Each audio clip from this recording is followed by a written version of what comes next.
জামাত এবং বিএনপির মধ্যে সম্পর্কটা হলো হরিহর আত্মা।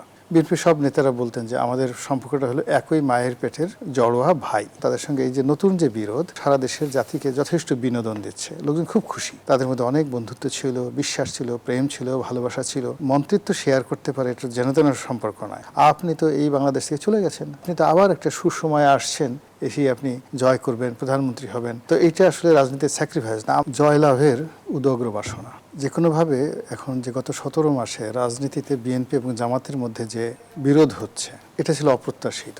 তারা দীর্ঘকাল সেই 75 15 আগস্টের পর থেকে বিএনপির সঙ্গে, যখন বিএনপি প্রতিষ্ঠিত হলো, প্রথম তার বিএনপি ছিল না, তখন থেকে জামাত এবং বিএনপির মধ্যে সম্পর্কটা হলো হরিহর আত্মা। বিএনপির সব নেতারা বলতেন যে আমাদের সম্পর্কটা হলো একই মায়ের পেটের জড়োয়া ভাই, আমরা দুই ভাই। তো সেই জায়গা থেকে যখন আমাদের এই আবহমান বাংলায় নিজের পরিবারের মধ্যে একই মায়ের পেটের ভাইয়ের মধ্যে যখন গন্ডগোল লাগে, আত্মঘাতী সংঘর্ষ শুরু হয়, তখন সেখানে প্রচুর বাকবিতণ্ডা হয় এবং অশ্লীল অশ্রাব্য কথাবার্তা কিন্তু সাধারণত বলা হয়। প্রতিযোগীর সাথে আপনার যারা চিরশত্রু, জাত শত্রু, তাদের সঙ্গে আপনার যে শত্রুতা, ওখানে একটা লিমিট থাকে, দের ইজ এ লিমিট। কিন্তু যদি স্বামী স্ত্রীর মধ্যে ঝগড়া লাগে, ভাই বোনের মধ্যে ঝগড়া লাগে, তারপরে ভাইদের মধ্যে ঝগড়া লাগে, সেক্ষেত্রে আসলে কোনো লিমিট থাকে না। এর কারণ হলো যে একে অপরের যে কতটুক লম্ফঝম্প করার ক্ষমতা আছে পরিবারের লোকজন জানে। তারপর আর সেটা জানার কারণে দেখা গেল যে ভাইটির শক্তি বেশি আছে, সেই ভাইটির সঙ্গে ছোট ভাইরা কখনো গন্ডগোল করতে যায় না। কিন্তু যখন দেখা গেল যে উভয়ই জানে যে আসলে শক্তি নেই, তখন যে যার মতো করে সেখানে গালাগাল করে। 2 নম্বর হলো যে একে অপরের গোপন কথা জানে। আর 3 নম্বর জানে যে একে অপরের দৌড় কতটুকু আছে সেই জায়গা পর্যন্ত। এখন বিএনপি এবং আওয়ামী লীগ তারা দীর্ঘদিন ধরে একে অপরের সাথে যুদ্ধ করেছে।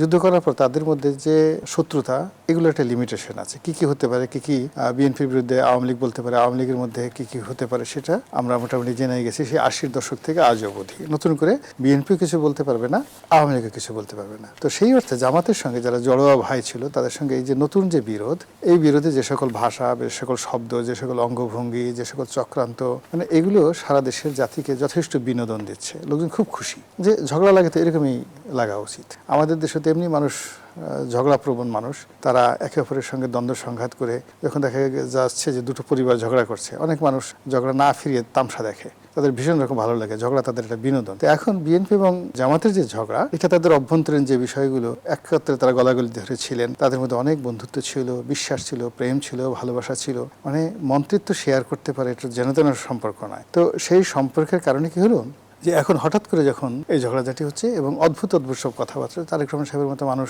তিনি খোঁটা দিচ্ছেন এর গুপ্ত শক্তি, এবং গুপ্ত শক্তি এতটা স্ট্রং যে বিএনপির তার চারিপাশে হয়তো গুপ্ত শক্তি থাকতে পারে। আবার অন্যদিকে জামাতও বলেছে না, ছাড়াছাড়ি কথা না, আমরা গুপ্ত হয়ে যা হয়, আমরা তো বাংলাদেশে ছিলাম, আপনি তো এই বাংলাদেশ থেকে চলে গেছেন। তারপরে শেষে শেখ হাসিনা যে ভাষায়, নির্দয় ভাষায় বলতো যে দস্তখত দিয়ে চলে গেছেন যে আপনি আর কোনোদিন রাজনীতি করবেন না, তো আপনি তো আবার একটা সুসময়ে আসছেন, এসেই একেবারে ভিসি এসেই আপনি জয় করবেন, প্রধানমন্ত্রী হবেন। এটা কি ধরনের কথা? তা আপনারা তো আপনার মতো এত স্বার্থপর নয়। লন্ডনে ছিলেন, রাজার দেশে ছিলেন, রাজকীয় খাবার খেয়েছেন, রাজকীয় এলাকায় থেকেছেন, তো আপনার তো কোনো গায়ে আঁচড় লাগেনি। মাঝে মধ্যে স্কাইপিতে এসে হাত নাড়িয়েছেন, কথাবার্তা বলেছেন।